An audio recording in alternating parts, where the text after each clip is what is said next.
Good morning, everybody. Welcome to the first, and hopefully not the only, modern politically derelict raffle. As I told you all last month, I had certain items from other people I was going to raffle off today, and today this is it. Unfortunately, the wonderful people at Facebook have banned me now for the 10th time, so I'll have to put this on YouTube, on my website, and after May 17th, I'll put it back on Facebook. However, you can still see it. Two administrative things first. After we have the raffle today, I will notify by email the people who have won. So check your email about 3 hours from now, roughly 12 noon Mountain Time. If you don't get anything, sorry, you didn't win. But if you see something that says, you're a winner, a modern politically derelict raffle, let me know. Get back with me through email so I know where to send your gift. Okay, with that thing in mind, I just have two small announcements, administrative, and we'll get the show on the road. Number one, as you all know, Facebook has banned me for the 10th time. And as some of you may probably know, I have set up a GoFundMe account to go sue Facebook in open court, in federal court, for censorship and a bunch of other things. Folks, all we need is $130, and I can file a case. It costs $400. I've got the rest of the money set aside. I really want to go after these people, and as you folks know on Facebook, especially my friends, what they pull is ridiculous, outrageous, and not even American. So that's part of the reason here. And now with that part out of the way, with our sponsor finally satisfied, let's get on with the show. See this hat, folks? I know it's upside down and all that. This hat was allegedly worn by one Michael Philip Jagger in 1975. Now, I don't know if Mr. Jagger actually wore this hat, or it was just picked up off the floor, or maybe somebody dealt weed to go get it. I have no idea. However, I was informed by a good source that he actually wore this thing. The numbers are in here. 20 people will win out of the 527 people who have gone ahead and registered. That means you have a 1 in 21 chance of winning. With that out of the way, good luck. The first winner, the first prize, Make America Great hat. Again, we've all seen these. Caution, don't wear this outside with a bunch of triggered liberals. You might wind up having a problem. The winner of this particular prize is number 84. Number 84.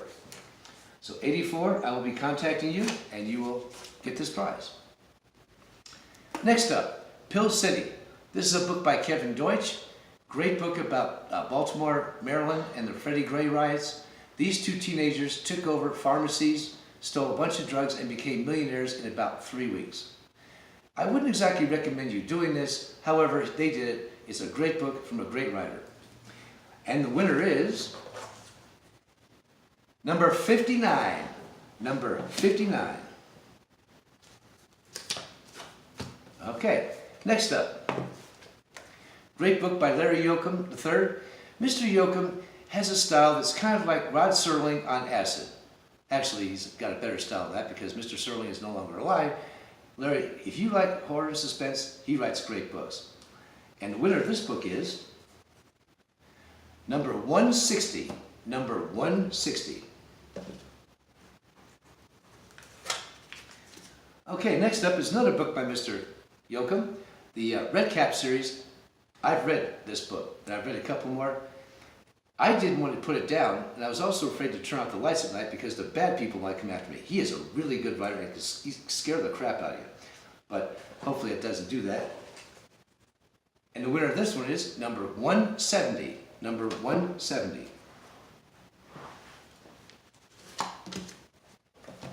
Next up, Restaurant Insanity. This book was written by Richard Miller. Just so you know, Richard and I are like somewhat related, but still it's a really good book. Richard spent 55 years in the restaurant business, and it's a wonder he's still sane. And as you can see by the cover, he just might not be.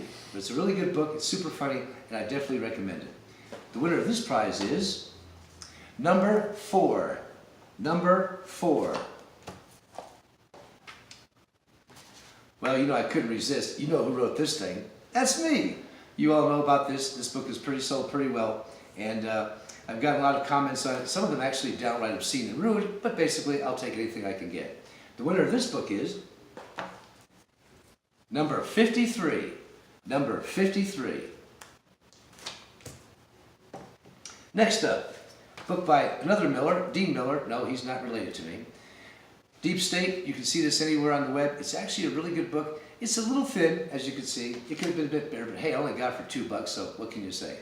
The winner of this prize is number 45.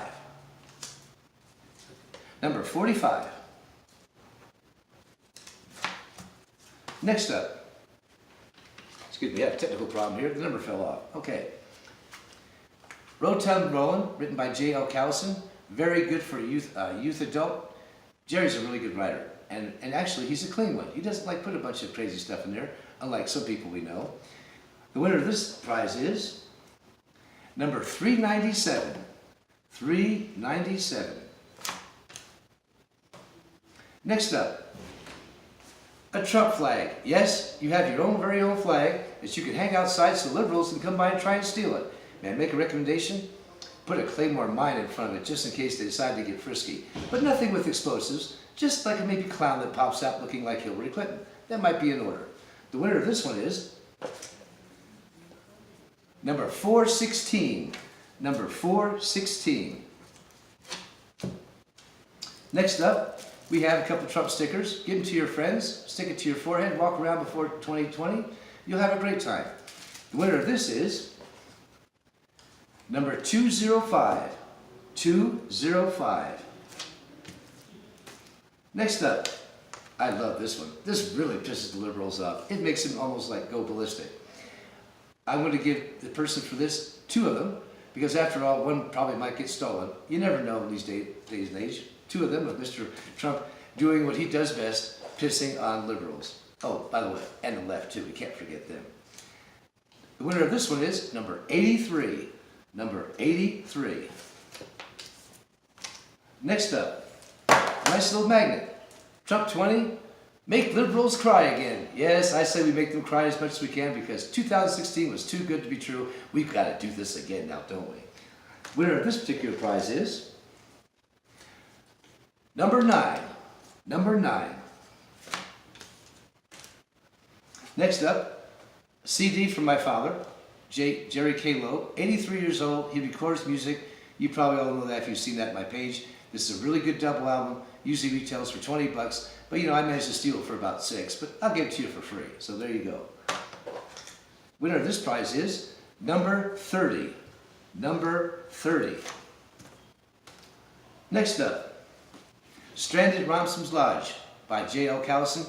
Young adult book, really good book, very good suspense book. This was his first book. And if the rest of his books are like this, you might want to check this guy out. And the winner of this one is number 30. Number 30. Wait a second, I had 2 30s here. Well, I guess I made a silly mistake. Oh well, all can't be perfect. I'll pick out another one. Number 56. This is why I probably should have tested this before, but hey, you know what? I'll do a better job next time. Next up, by Debbie Innispinder. She writes fantasy. She's really, really good. I've read her books. If you like different fantasies with great character-driven plots, check out this book. The winner of this book is number 232. Number 232. Next up, Anthem. You wonder why we have a problem with the opioid drug crisis in this country? This book here tells how it started back in the 1980s. Yes, it was written by my father also. This, after all, is a family affair kind of thing. But this book is really, really good. It's pretty big and pretty long, but that's okay. I'm paying the postage anyway. You don't have to worry about it. Read this and you'll understand why we have the opioid crisis we do today. Winner of this nice book is number 17. Number 17. Next up, Kentucky Naked by Tish Moscow. Tish has 3 books out. One I think just came out, Kentucky Crooked, a couple weeks ago. You want to see a book about Kentucky politics and how strange they can be? Check this out. She's a really good writer. The winner of this book is number 36. Number 36. Okay. All right, we're getting down here. For this next one, I'm going to give away 2 books in one because you guys are probably tired of seeing these things anyway. One is The Perfect Lich. Novel came out in October of last year. You can all figure out this is, I don't have to tell you about it, but it's about the computer gaming industry. And Wahoo Dan, which is the Western fiction thriller I wrote. People really like this book, and no one's ever guessed who did it. The number for that is number 275. Number 275. Okay, now we're down to the final one, folks. The $50 gift card. Woohoo! Whoever wins this, I will notify you. You need to tell me what kind of card you want because I have no idea. I'll get that card, I'll send it to you, and you can show it to all your friends and say, hey, I won this in a politically derelict raffle. And that's pretty cool. And the winner of this one is number 65. 65 alive. You got the big prize. Okay, folks, I think that's about it. One more thing. I appreciate the people that signed up. I appreciate the people that checked out the website. Just so you know, because I've got to put this in one more time, themodernpoliticalderelict.com. I thank all the 2,000 or 3,000 people who visited so far since the site started on March 28th. We're going to get bigger. We're going to put more people on there. And if Facebook ever bans me again, I'll just say goodbye to that and go live off my webpage. As for now, Gerald Loeb signing off, and I'll talk to you soon.